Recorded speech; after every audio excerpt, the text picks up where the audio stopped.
Here we are, Fathers Unmuted. I am Malcolm. This is where we connect with fathers and show other fathers how to step up and be present. It's not all about being present, but being educated in certain areas so that you can thrive. If you thrive, your kids will have the life that they always been praying for. Today, we are here with Lee Teharte. Yeah, what's going on, In the man? building. Yes, sir. Yes, what's going on, my guy? Good, man. First, I want to introduce you. This is a man that has that's purpose-driven, resilient, man of character, strategic, well-spoken, creative, a visionary, eye for greatness, and most of all, a father.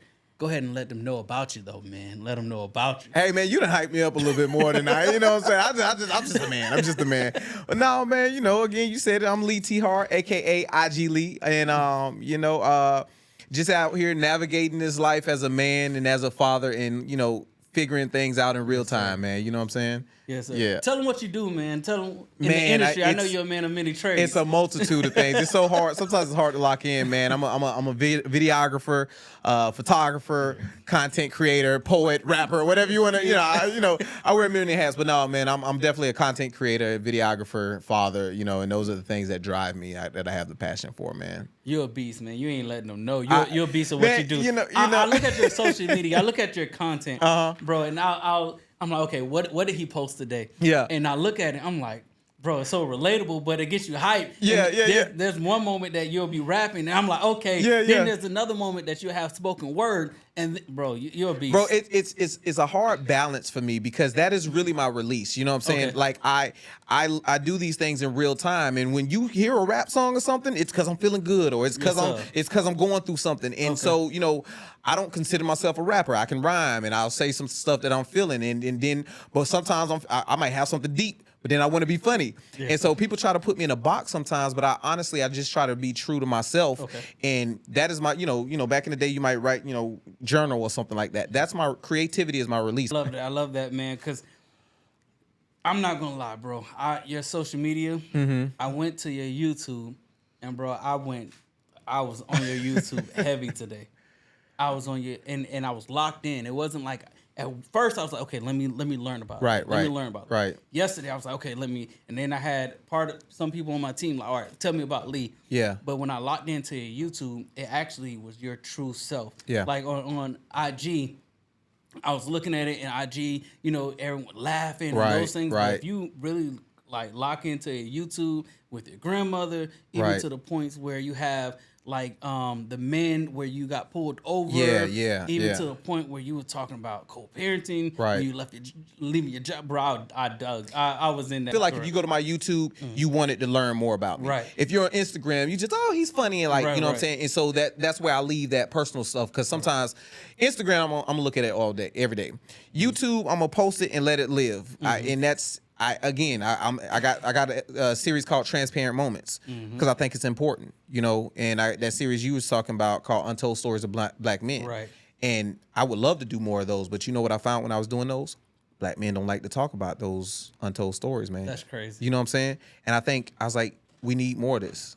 That's crazy because a lot of black men, and not to kind of deviate, but a lot of black men experience what you went through at 16, bro. Yeah. You and your boy Cece, right? Yeah. You really did. Yeah, a lot of black men experienced that, and people like there's no point in not talking about it because I felt like when you were speaking, I started playing in my head like, dang, when was the first time I got pulled over? Right. What is that? Right. No wonder why I respond or react when I got pulled over again this way. So it made sense. Right. So yeah, bro, I feel like it's needed. Yeah. It's needed. Well, man, I want to say thank you first and foremost, man, because I feel like a lot of people don't dig to really see because there's so many sides of me. The funny part is just because I enjoy making people laugh. Right. But like I got those deeper parts because I love deep conversations and thoughtful conversations that can, maybe it don't do nothing in this moment, but maybe it helps somebody else. So thank you for really going and looking at those. Oh, bro, I was locked in. Yeah. I was locked in. But so I'm going to ask you this. So when you see other fathers, right, since this is Fathers Unmuted, when you see other fathers out in this world, and you hear the word fatherhood, right? What does that stand for? What does that mean to you? Man, it means love and it means giving more of yourself to me than anything. because I don't do the baby mama, baby daddy thing. You know what I'm saying? Because I'm a father, she's a mother. But when it comes to fathers, we're so critical in shaping children and shaping, the world in a sense. And when I see other fathers, bro, I almost want to give advice. I just gave advice to a young man the other day. He got a baby girl. He holding on to it. She started crying. He gave it a pacifier. I said, dog, I'm gonna tell you something you don't want to hear, dog. He's like, what? I said, you got to let him cry, dog. Sometimes you got to let him cry. But so the word father to me, man, it just means giving life to something else, breathing life, and, sacrifice. It means so much because I think a lot of times we glamorize certain parts of fatherhood, but it is really sacrifice. You know what I'm saying? But it's sacrifice. When you sacrifice for something you love and you pour into something and seeing it grow, it don't really feel like sacrifice. Right. We about to get deep. So, Lee. Yeah, man. Before we talk about like you as a father, right? I really want to go back to you as a son. What did you experience as a son? And I know, but I want them to know. And the reason why I want to talk about this is because our story may be kind of similar in certain aspects. Right.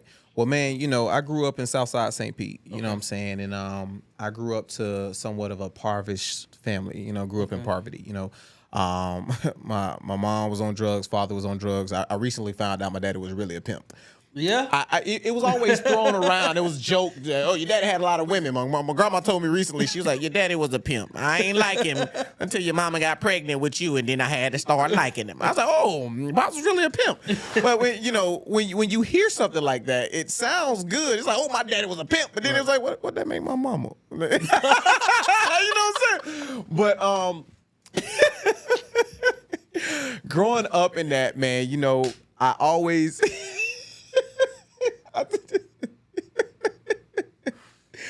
You don't think about the other side of the coin, you know what I'm saying? Oh my goodness. But growing up in that environment, bro, I seen a couple of things, and it's some things help, but even though my parents were on drugs, they were always hard workers, you know what I'm saying? And moms was going through it, and it was always, for me, I think I always sacrificed myself for others early on. I remember my mom's, I think something happened. I remember this, for the longest, I was like, was this a movie or was this really my life? But it's really happened.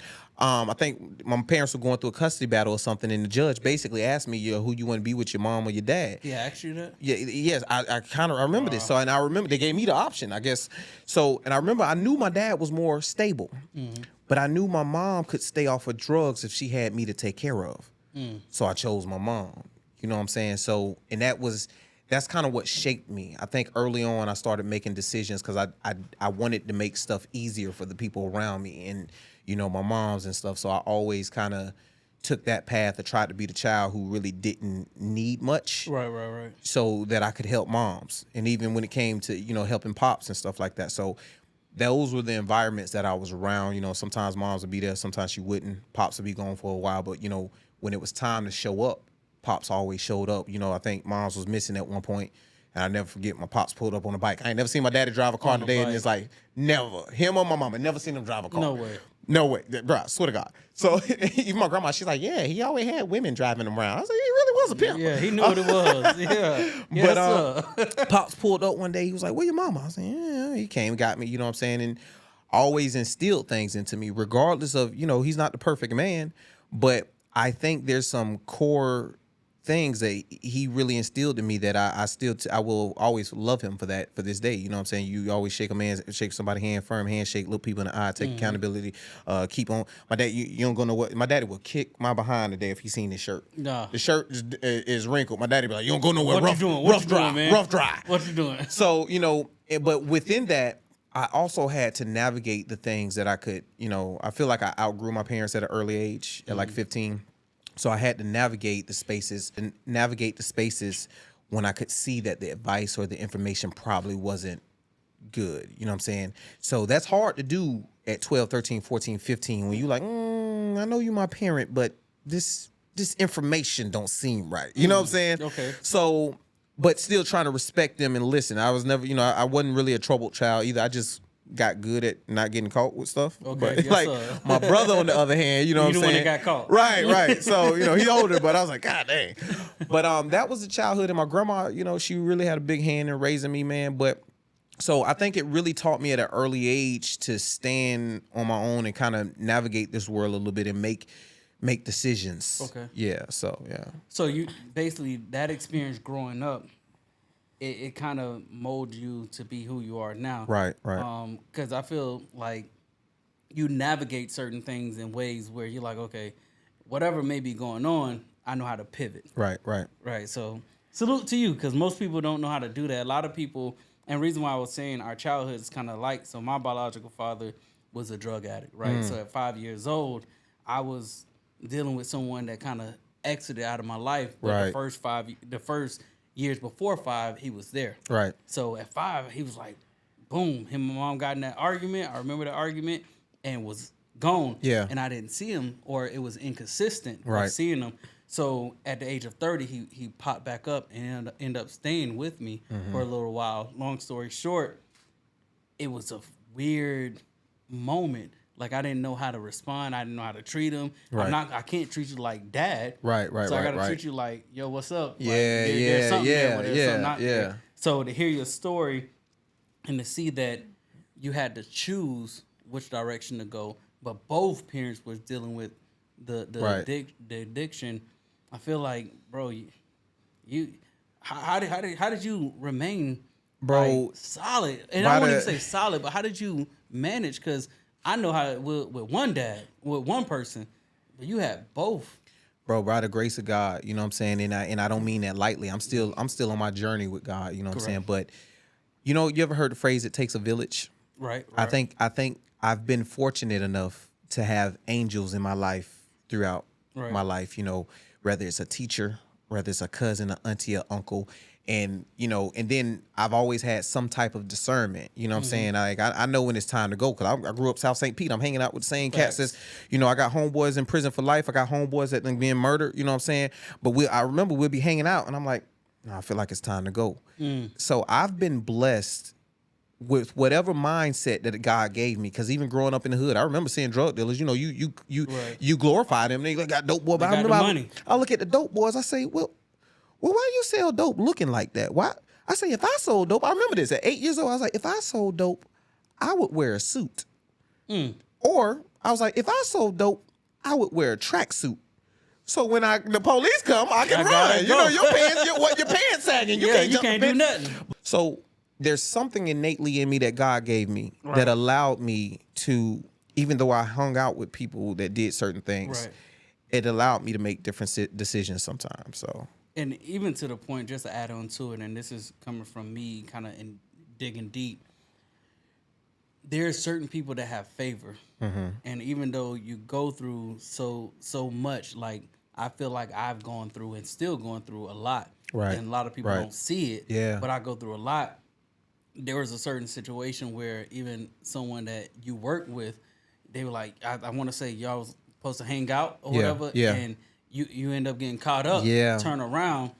Because you were caught up, it end up saving your life. yeah. So when I say favor, like, a lot of times there's favor. Man, you gonna make me cry thinking about that, bro, for real, because that hurt. I remember having to have a conversation with grandma after that, because I was bothered. But yeah, that story, it was a friend. We used to work at Walmart together. He's like, man, we'll never hang out. And I'm like, yeah, man, let's hang out. And I was calling him that night. He wasn't picking up. And when I finally found out what block he was on, he had got shot out front of his crowd. So that bothered me for the longest. And I was like, but grandma told me, that was God protecting you from something. That, unfortunately, that was his journey. And so that is a thing, you know what I'm saying? And I remember, for the longest, like, stuff used to just happen. I remember my brother went to prison, and my brother was in prison for, doing some stuff, robbing a store and everything. But these cats were still on the street. And I remember I ran into these cats. I get scared when I see people that I ain't seen in a long time, because every time I do it, some go down. So dude was like, yo, how your brother doing? I was like, hey, man, he good, man, da-da-da. He's like, all right, tell him I said, what's up? A little while later, he got gunned down. But it's because he was still out here in these streets. And I was like, even though my brother was in prison, he was still being protected in a way. Because if he was still out here, he'd be with him. Right. And he got gunned down. So yeah, man, sometimes I don't think I necessarily thought about it as having favor. I just definitely knew it was people around me that kind of helped mold my decision making a little bit. And yeah, man, So as a father, how do you have those conversations with your children on, hey, follow that instinct? Yeah. And and the favor on you, because I'm a firm believer. The favor on me is in my like covering my son and those things. Because there's a lot of instances that I was like, thank you, right? Right. How do you have that conversation to them? So I try to be tactful about it because one thing I don't want to do, they say we're molded in God's image, right? I want to mold them in my image, but at the same time, I don't want to burden them with my traumas. So I have to be mindful about how I do things. Right. Because, me getting pulled over by the police and all that, I have a certain perspective of certain things that my children don't have. Correct. And I remember a teacher who told me one time, he's like, Lee, you don't see color. This was middle school. I'll never forget it. I was like, what? And right now my boys don't see color. I don't want them to see color, but I want them to understand that the world may not see them the same way. Right. So I try to be tactful about how I give them the information right now as they grow. My son wanted locks recently, a few years back. And, I wanted locks when I was younger. My grandma wouldn't let me. And so they have a negative connotation on them for me too sometimes. And I was like, no. And then I was like, no, let him have them. But I say, hey, listen, son, you can get them. I say, but you got to maintain them. Right. I say, but also understand that people may view you differently when you have locks. And that's all I wanted to do. As long as he understands that, I just don't want him to be blindsided. So if something happens and he's like, that was weird, he can be like, Daddy told me people might view me differently. Because we had to navigate this world and figure out a lot of things on our own. My dad was in the streets and stuff, so he gave me a lot, but there was a lot he didn't give me because they were so thinking about so much. So when I tell him stuff, a lot of times I'm being tactful and I'm planting the seed. I want him to either seek the information to some degree or come back to me and be like, hey, Daddy, this happened, and then we can have a deeper conversation.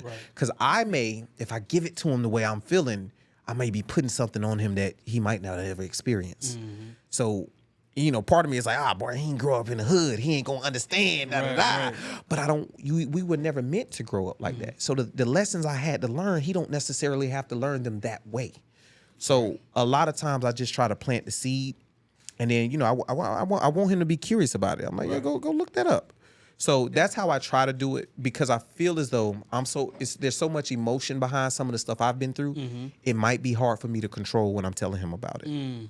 So I try to do it in a certain way where I plant the seed with both of them. I love that. Yeah. I love that. So we're gonna pivot. We have a moment where it's called Fathers Unmuted, Discuss with Dads. With Discuss with Dad, this is to you all that's watching Discuss with Dad, the owners, future sponsorship soon. Listen, come on, we need y'all. But now that we're here, we're going to pull 2 cards. Okay. Right? And you're going to read each card, and we're going to answer both the question, whatever the question is. I gotta read. I told you I went to St. Pete's school public education. Now I'm joking. You actually did, and so one, I know that you go read by the water, right? 2, you really did. I remember when you were saying in school you were in a certain class, but only because no one took the time out, and that's the key thing. Take the time out with your children, right? Because it's not that there's a disability. Every child is different. So when you connect with every child according to where they are, there's no slow learning or anything. Right. Not saying all, but there's certain ones that it just needs an extra effort or figure out where they are. You got to find that trigger. Right. You see what I'm saying? Yeah. Right. So, and you said that on when you were doing your YouTube, where you like, I don't even feel like I needed to be there, but I didn't have that person to take that moment. Because when you were reading Proverbs something, bro, I was in there. Man, listen, yeah, man. So I'm gonna have you go ahead and grab 2 cards. 2 cards. 2 cards. Let me see. You can pick any card. Any card. And also, I want to give a shout out to Lens Kings as well. They are the ones behind the scenes that put in the effort and give everything when it comes to behind the scenes and also future events that the Fathers Unmuted will be at. Shout out to Tampa Creative Studios for doing what they do, because without them, this would not be a segment. So shout out to both Lens Kings. You can find them on IG, and once you connect with them, make sure you lock in, or you just follow me, because anywhere I speak, more than likely they will be in the building. Shout out. So you ready, man? Yeah, man. Let's get it. Let's get it. Let's go. Let's see. No. Oh Nigga, that is dumb. I was like, hold on. Okay, I'm sorry. I gotta take everything I said back. What was your favorite family tradition when you were growing up? Okay. Man, favorite family tradition. I think it was kind of simple, just like that. The fact that the family would just pull up at grandma's house on holidays. Okay. You know, grandma's house was the spot for, you know, whatever went down, that's where we at. That's where all the cousins at and everything. And I remember that. And I just remember that being a staple.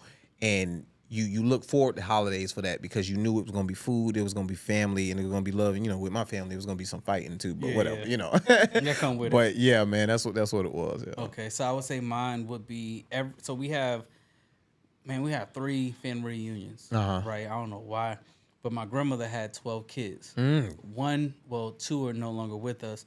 One passed when he was a baby, but and we just lost my favorite aunt probably 2 or 3 years ago. But that being said, on May the 30th, is that around Memorial? Around that time, every Memorial holiday, we come together at the Champion Gates.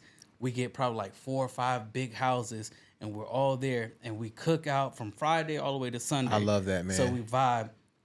That's our thing. The only thing is, my grandmother, after my aunt passed, probably a year or so later, my grandmother passed. And when you say matriarch, she's the one. We try to keep the tradition still going, but you can feel that heart of it is not. Bro, I'm gonna tell you, and I don't want to get too deep in this. Way we're gonna keep it moving, but that is why I did that. You know, Sundays with Grandma, and I still got to continue it because in the world today, we're losing these connections slowly but surely. Every day, social media and stuff, and we just don't see the value in it. But there's so much value there, bro. There's so much wisdom, knowledge, and power, whatever, and it's important. It's hard because now we the ones that's supposed to carry on the traditions. But there's so much happening that they fall to the back burner, man. So yeah, man, I feel that, bro. No, you're 100% right because I got a call talking about this one coming up. Yeah, and obviously my mom has taken a place as the matriarch. But I moved her here to Tampa, where we are, and everyone's there. So they're missing that key component. So I got a call. Hey, we're coming to Tampa, but can you find places? But like you said, bro, I'm doing 1,000,001 things. I can't find the location. You know what I'm saying? Like y'all sitting at home chilling. We got to make time, bro. Because it's important, bro. We got to make that time. You're right. Yeah, you're right. What's the next one? All right, let's see what the next one is.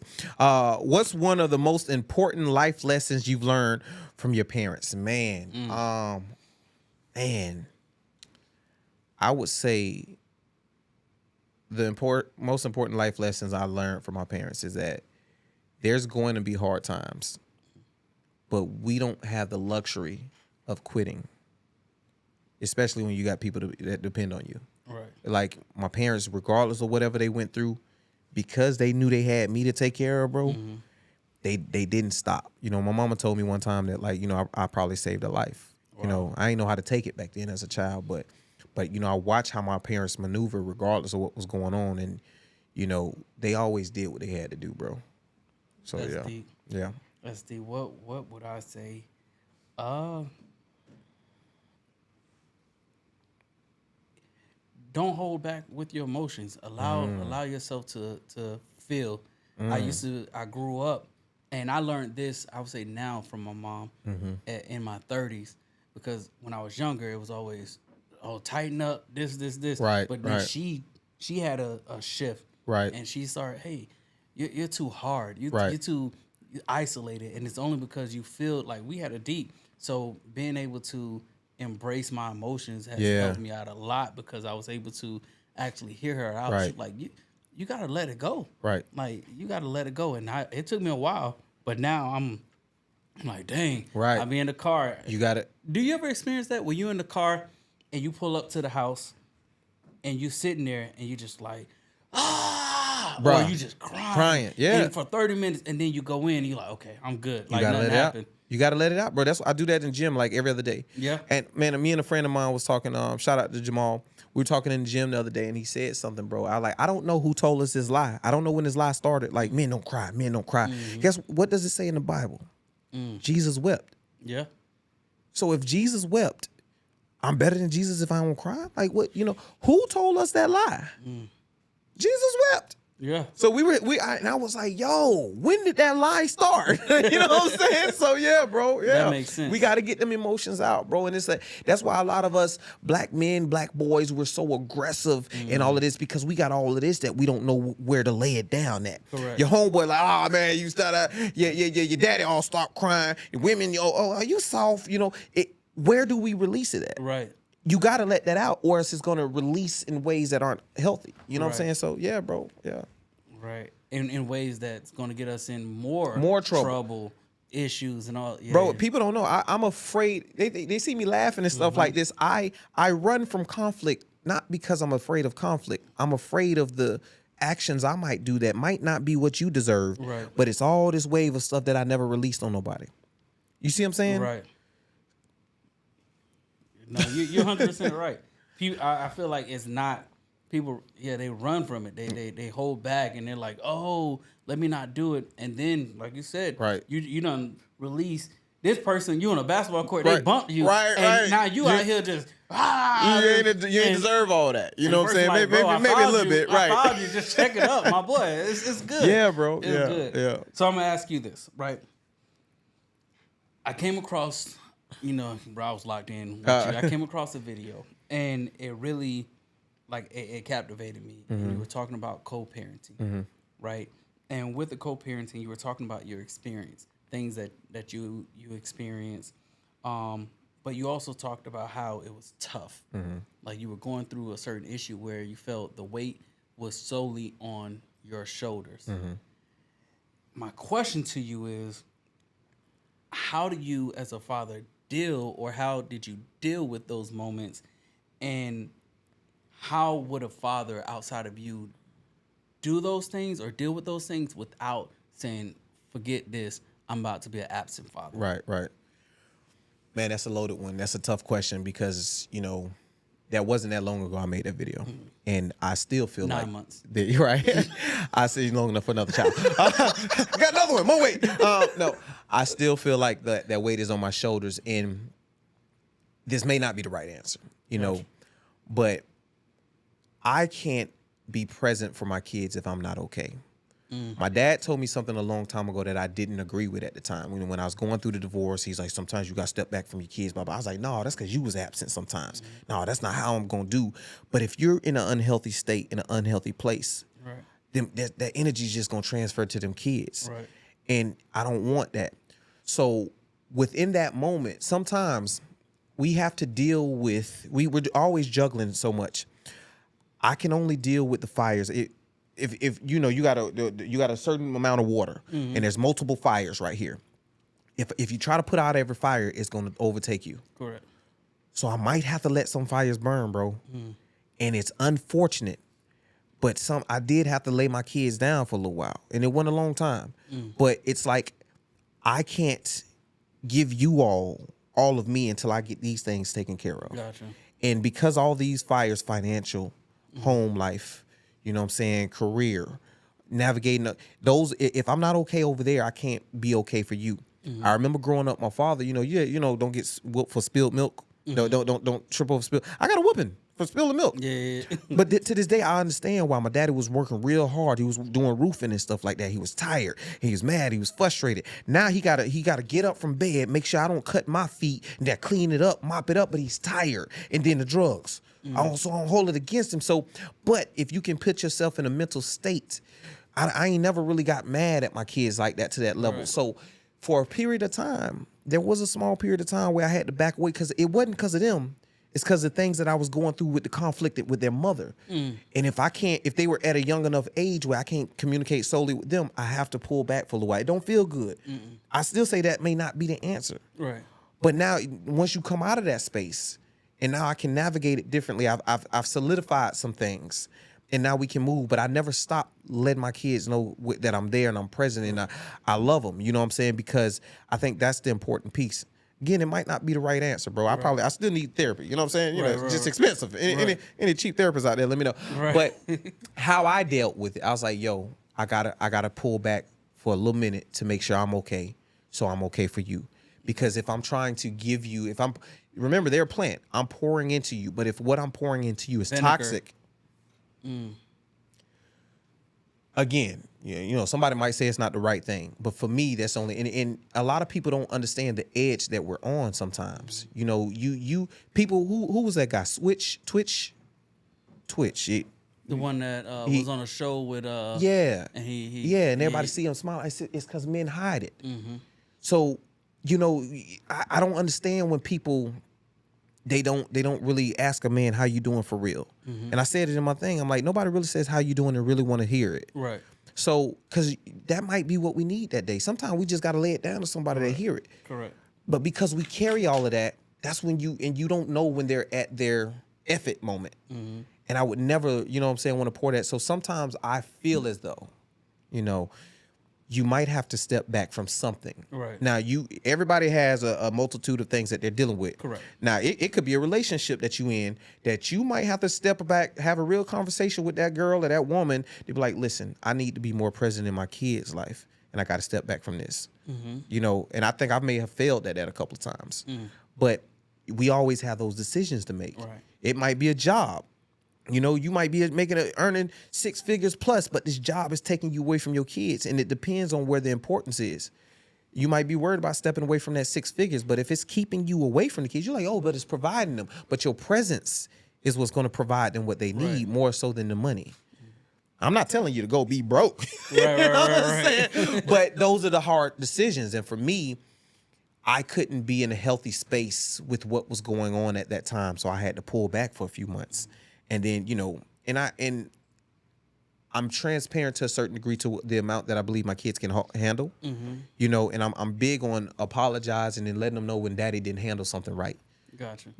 So whether that's the right way, I don't know, but that's what I had to do. How did you feel in those moments that you had to pull away? Bro, it is the hardest thing in life. Like every night I would go to sleep. You know how they say words are important? Okay. I had to stop this because I would tell myself I'm a loser because I ain't talked to my kids today. I'm like, yeah, every night it would be in there because they're a part of me, bro. But me spending the time with them actually helps me. So it's a balancing act. But it's like if it's a toxic situation, it's hard sometimes. But it was the hardest thing I've ever been through, bro. Because I don't like to be away from my boys. You know what I'm saying? I just don't. Because it means I remember Lee as the child. I remember sitting in the window because my daddy would say he'd come in to see me, and I sit in the window and wait all day. When I would hear the crickets, you know how the crickets come on in the afternoon. You from Florida for real? I'm No, from Florida. Your crickets come on when it get hot or something in the afternoon. I ain't no time, but I'm like, it's about 6, 7 o'clock. It's getting late. He ain't coming. I ain't like the sound of crickets for the longest. You know what I'm saying? I never want my kids to feel like that, bro. So it hurt me to be away from them, but I had to take that time.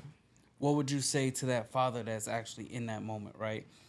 And I say that just specifically those moments of like, dang, I have a decision to make. And it may be financial or it may be a relationship or whatever it is, they have to make a certain sacrifice. Do you feel, and coming from you, because everyone's situation is different, but I want from you, do you feel maybe stepping back for a moment to reevaluate yourself is more ideal for them? Or would you, hey, figure it out? Like what would your...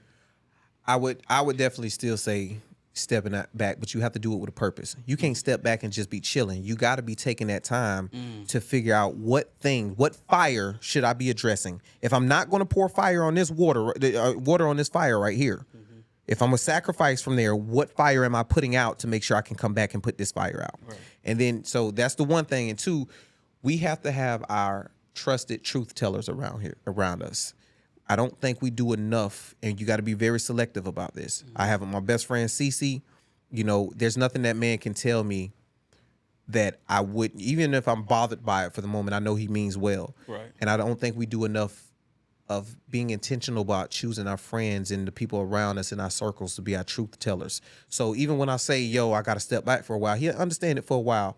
But when he was like, hey, I ain't heard you talk about your kids in a while. Oh, yeah, man, I'm still, hey, man, you need to go see your kid. You need that sometime to jump start it because you might get comfortable. Yeah. You know what I'm saying? I'm over here chilling. So you need those truth tellers around you, whoever that may be.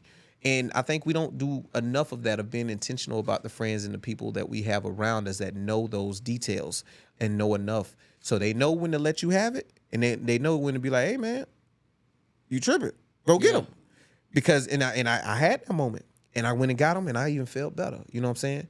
So I would say that sometimes you might need to take that, and only listen. It's circumstantial because if the other parent, if you know they ain't solid, you don't have the luxury to do that, and that's where that man thing kick in at, and that's when you got to really pull it up by the bootstraps, and it's hard, but that's why you need that circle.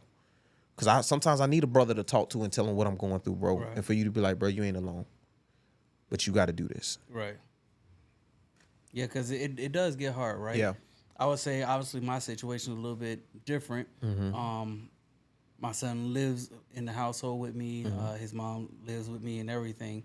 But I'm like 90%. Anything you can think of, I'm there. Right. Like, I'm locked in. Like, I incorporate him with everything. But I would say it's simply because of what I experienced. My father not being there, like, right. Bro. So I always look at it. Mind you, he's about to be 5. Right.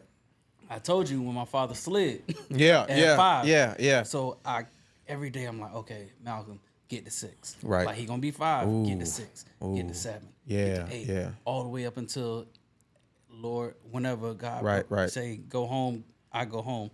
But get there. Right. Because psychologically I'm like, oh, he left at this moment. Right. So bro, I may have drinks. I don't do no drugs. It's so funny you say that, bro. For the longest, I didn't drink because my dad's an alcoholic and stuff. And I was like, I thought it was just going to be hereditary. And I was going to take a drink and be like, you know what I'm saying? So for the longest, I was like, nah, I'm good. But I still, I'm cool, But yeah, and we do overly try to make up for that. Correct. Because so my dad never told me he loved me. Funny story. You want to know when my daddy told me he loved me?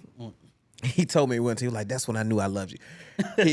He was on his 3rd strike. He was out. Something happened between him and his girlfriend. He waving a pistol. Pop, pop, pop. He's shooting it in the air. I remember the police came and everything. And there was a recliner that sat outside for whatever reason. Why would they have a recliner outside? I don't know. It get wet and everything. And I remember I sat in a recliner where he was, and he was in the police cruiser, and I was looking at him. He was looking at me. And I'm sitting there, and they couldn't find the gun. And I felt in the side of the recliner, I felt the gun. So if he got it, he was going to go back to prison for a long time. So I pushed the gun down in the seat until it dropped. And she came over. She was like, yeah, that's where he hid the gun at right there. And they was filling in the seat and they couldn't find the gun. So a little while later, by the time I was in my 20s, he was like, yeah, boy, that's when I knew I loved you. I said, when I committed a crime? Yeah, for real. That's all. So since that moment. He said, you saved me. Isn't that your song? You saved me.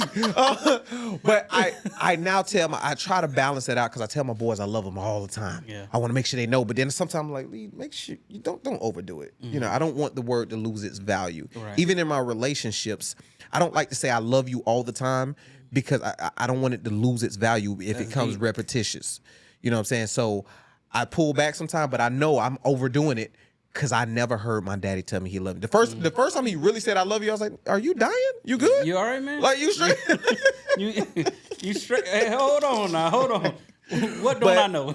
But then that's how the old dudes was. I remember my granddaddy, old cat. You know what I'm saying? I like, hey, love you, granddaddy. Yeah. I remember my son was born. I say, hey, daddy, your grandson. He's like, yep, that's a baby. I don't want him.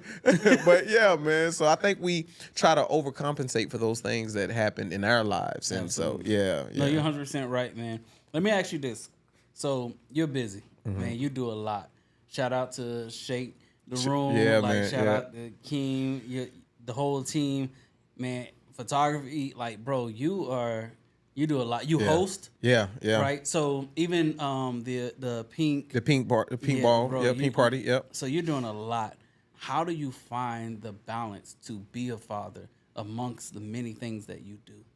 Bro, if I'm still figuring that out. I'm not going to sit up here because we on a podcast and tell you I do. I'm still figuring it out, and I take it a day at a time, bro. I do my best to make the time that I spend with my boys count. Intentional. Yeah, intentional. I don't think I spend enough with them, with all these things that I'm doing. But I try to be intentional and purposeful about everything that I do. My son told me one time it was a hurricane coming, and my baby boy was in the house, and he was spinning around on a computer chair on his head. I was like, you got to get out the house. I was like, you finna break something. So I took him down to the causeway. And just the water's coming up, and they wanted to be like airbenders. And then we went back home. He's like, Daddy, you always make sure we have fun. And I was like, I knew then that these little things matter. You know what I'm saying? So I try to be intentional with what I do with the time that I get with him, because I don't think I necessarily balance it out well. In a perfect world, I would, you know what I'm saying? But there's no blueprint for this fatherhood thing. You know, I guess it should be our fathers, but the way things come at us, there's no blueprint for it. And honestly, I'm 40 now, you know what I'm saying? And it's something that I struggle with, because remember how I said I always kind of made better decisions. Right. I'm always questioning my decisions these days, and I don't know what that's about. You know what I'm saying? I've had some ups and downs. I've gone through a divorce. I lost good jobs. And so now I'm almost nervous about decisions I make a lot of times. And I second guess myself. And I know one thing that made me a good leader is making those quick decisions.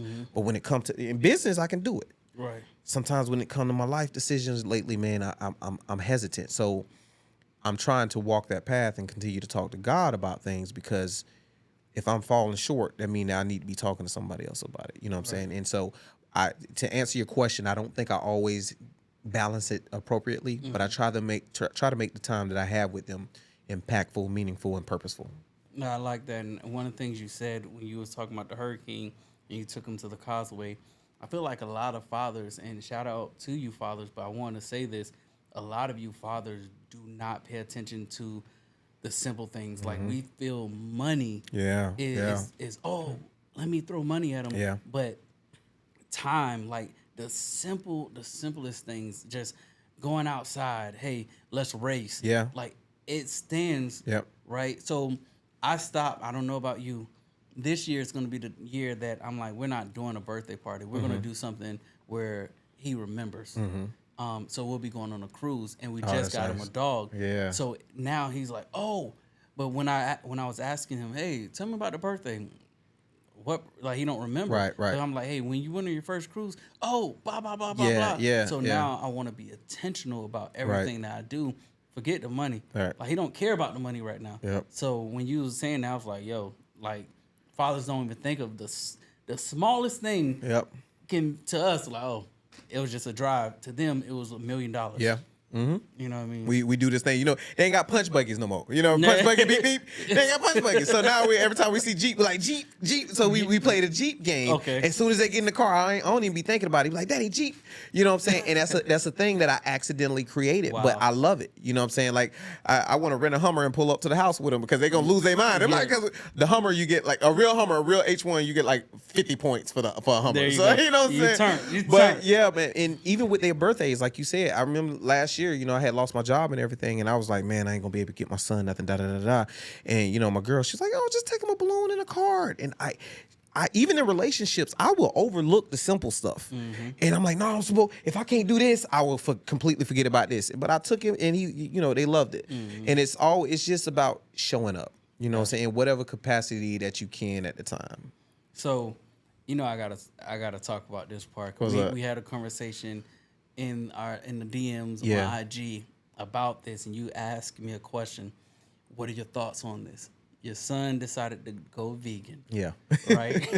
and I said, you picked the hardest black kid thing to do. Nah. you put it on expert mode. Yeah, he really did. Cause I was like, bro, so your son decided to go vegan, and in our culture, we joke. That's what we do. And obviously, in that moment, you're joking, but then you thought about it, and you was like, what if I'm negatively impacting him? Let's talk about it, because I really feel like it's needed, bro. Yeah. I really feel like it's needed. What are your thoughts? I'm gonna throw it back at you. Yeah. You asked me, I'm gonna throw it back at you. What are your thoughts? Man, I mean, I struggled with it on both sides, but it was when I thought about my childhood, and I thought about, you know, because he said he was nervous about telling him, because I had taken him to my grandma's house, and he was like, oh, I was vegan that weekend, but I just didn't tell. That's why I didn't eat grandma food. I said, why you ain't say nothing? He was like, oh, because I was nervous to tell you. And I'm like, why? You know, I'm trying to figure out what thing that I do. He said something about him spilling some milk one time, or some cereal. I was like, I don't even remember it, but clearly I reacted a certain way that made him feel a certain way. So I was like, I say, son, you can talk to daddy about anything. I ain't gonna, you know. So, but then when I really thought about what my situation and growing up as a child and some things that they were joking on me about, and I felt like, because I was taught you don't talk back. And I was like, what if he just smiled? Because he smiled when I said, you're going to get these jokes. He's like, I say, what if that was one of them smiles where he just went along? So, when I apologized to him, he's like, oh, it's okay, Daddy. I was like, no, it's not. You know what I'm saying?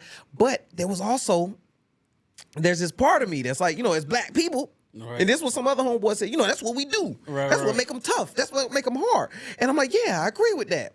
But then I was like, but what if that's wrong? Right. What if that's just what we know with coping with things? That's true. Because I agree. There's a part of Lee that agrees, but when I thought about me as a child, I was like, no, but I didn't like that. And we're like, oh, that makes you tough. But no. You shouldn't have to go through something you don't like from those you love 1000%. To become tough. So it's my logic fighting my emotion, fighting my logic, fighting. So I'm on the fence sometimes with it, but I think ultimately it's about intention and if he's coming to me with this thing, I want to support him first. Correct. You know what I'm saying? First and foremost, I want him to know he has my full support. Now, bro, you might get some nasty dinner some days because I don't know how to cook vegan. You know what I'm saying? But some low food, not tofu. Bro, But I want him to know that first and foremost. And we maybe, I still joke on you about different things, but certain things that when you're choosing something new, I don't think that's something that deserves to be joked on. So I love it.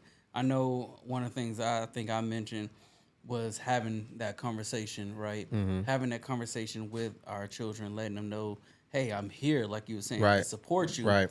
And knowing that I'm here. But then, hey, also, here, let me let you know about the culture a little bit. Right. So tying the two in together to the point where it's like, hey, we're just having fun. Right. But I'm with you 1,000%. Yeah. Like, nobody else can say nothing bad about you because we locked in. Yeah. Right. So I'm with you 1,000%. At least early on. Once we get past it, then I'm like, you don't eat no bacon. Yeah, and it was funny. We went to IHOP, right? And I was like, he's like, Dad, is pancakes vegan? I was like, I don't know. Google it. And his brother was like, the lady was like, what do you want? His brother's like, bacon. I was like, yeah, me and your brother gonna be over here with bacon.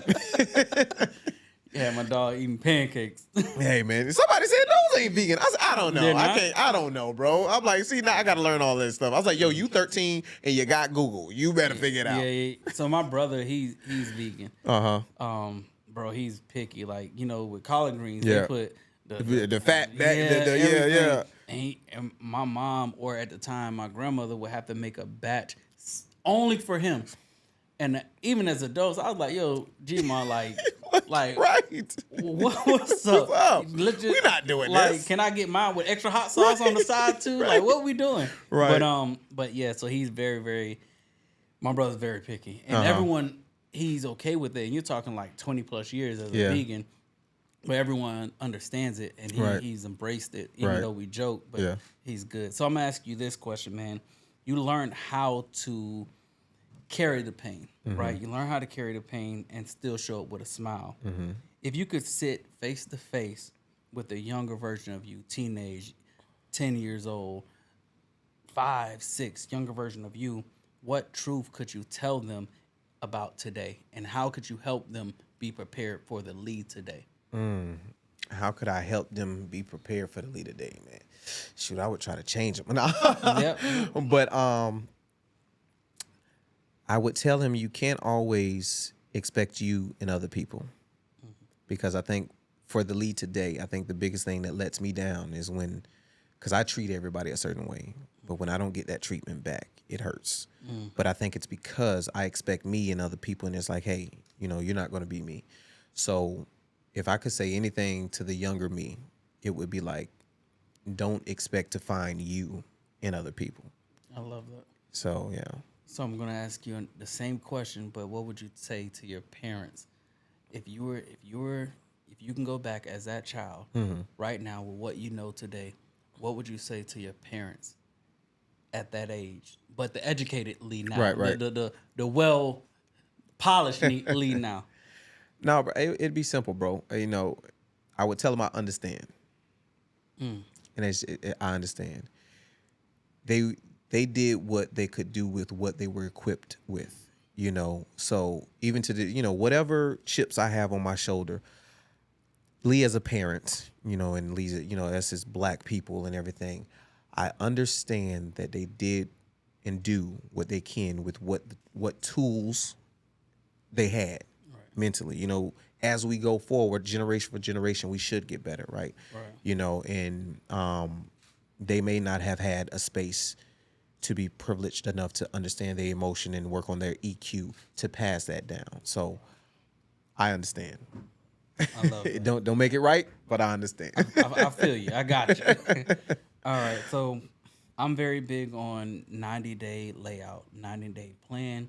I feel like every night, if you do something for 90 days, it becomes a habit. It becomes growth if you're consistent.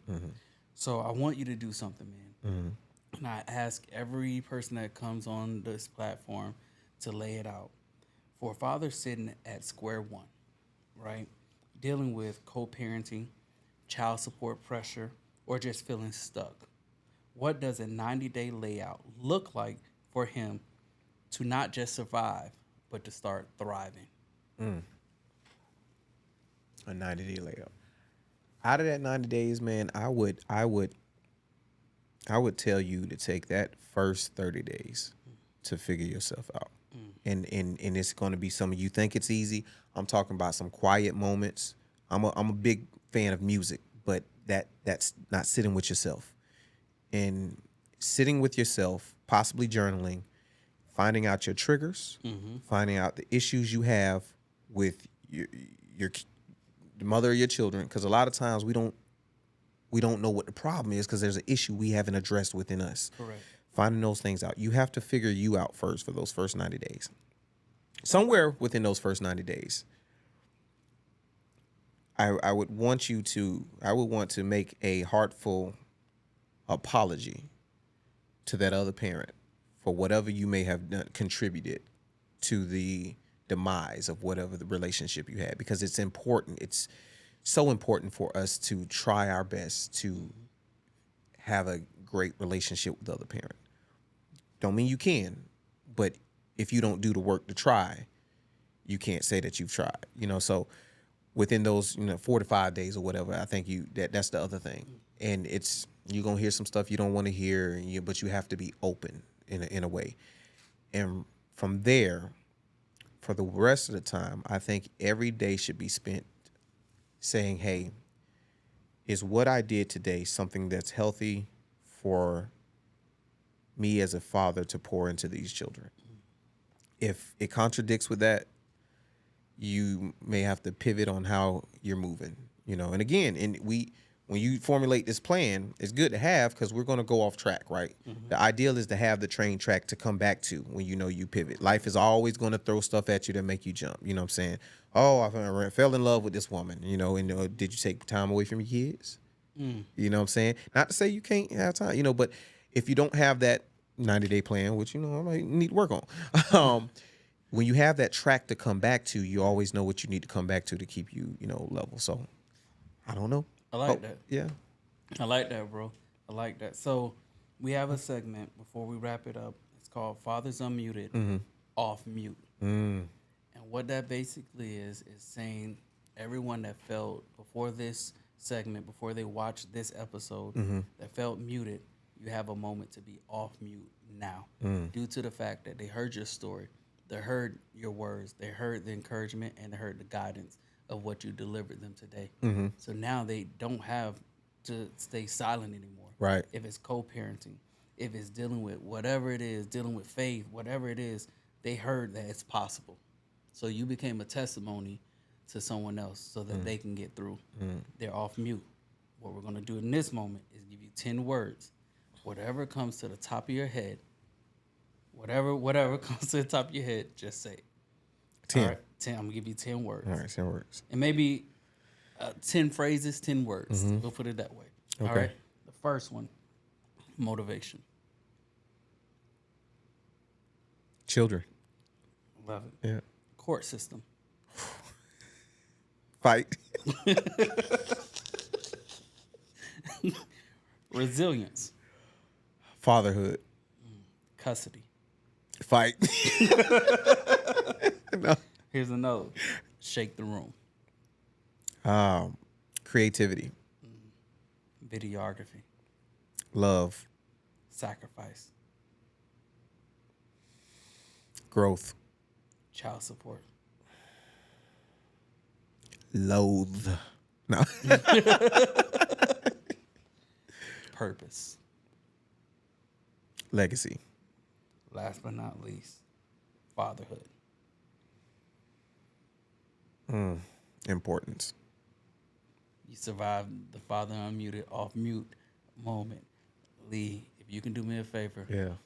First and foremost, before we even do that, thank you for joining me on Fathers Unmuted. Yes, sir. The whole purpose of this is to bring like-minded individuals that understand the importance of fatherhood, but not someone that's holding back of where they are, knowing that there's Right. growth. So I appreciate you for connecting with me on this platform.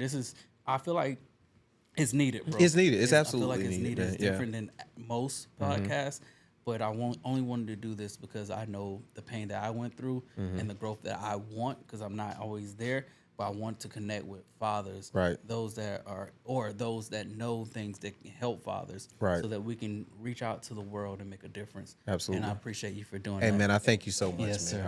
I appreciate the work that you're doing here, man. This is needed, I believe, more so than you know. Again, it's so many men that don't have these conversations. We don't feel safe to have these conversations, or we don't feel that we can open up and be vulnerable, man. So opening it up to men that understand, I think is definitely needed. Yes, sir. Can you let them know where they can find you, where they can connect with you at? Can you connect with them? Bro, you seen the same thing? Okay. What's up? Yeah, no. I'm looking like yeah, what's happening? Hey, man, no, for one, y'all can find me. For one, you can find me on this episode at Fatherhood Unmuted podcast. You know what I'm saying? Shout out. But you can follow me on Instagram at It's Me IG Lee, on YouTube at Lee Teharte, and Facebook Lee Teharte. And yeah, man, y'all got any questions, comments, anything, let me know. Definitely check out this episode. Let me know what you think about this episode. And then this game, man, you know what I'm saying? Discuss Dad. This is dope. You came up with this? Nah. So I have it. I'm trying sponsorship. Okay. Discussions Discussions with Dad, yeah. Yeah, let's do it. Come on, let's Yeah, y'all know, come on. Yeah. And Crumble Dreams. Yes, sir. That's you? That's my book. I wrote it. Oh, I gotta get that. Yes, sir. Yeah, That's my book. I told you I just started learning how to read last year. Tahi, you got pictures in it? Can I color? I'm sorry. Oh, Damn, where was I? Dang, you throwing me off. I'm Lee. sorry, bro. My bad. What My was bad. But yeah, man, I appreciate you for. Thank you for having me, bro. So I want to give a shout out. Well, thank you for already doing that, because that means a lot. Discuss with Dads, lock in with us, Crumbled Dreams, the Arc of Foundations, Move in Love. Move in Love. It is a movement, faith-based, but it's mainly set up to let individuals know you can be yourself while you also connect with the man above. Wolves of Real Estate, shout out to you all. Tampa Creative Studios for allowing us to be here. Lens Kings for doing what they do behind the scenes. And most of all, we got to give a shout out to Lee himself, his team. Man, y'all better connect with Lee. Y'all better connect with Lee. That man's the truth. He has an eye out of this world. And when you connect with him on his social media, you'll see exactly what I'm talking about. He can turn a vision into reality by simply connecting, having consultation with him, and saying, hey, I want to do this. You can be a rap, motivation, video behind it. Man, this man do it all. Just tell a story, man. So the thing is, he'll take your risk to be successful. Look at his hat. See you guys at the top. This is Fathers Unmuted. I appreciate everyone. Tune in.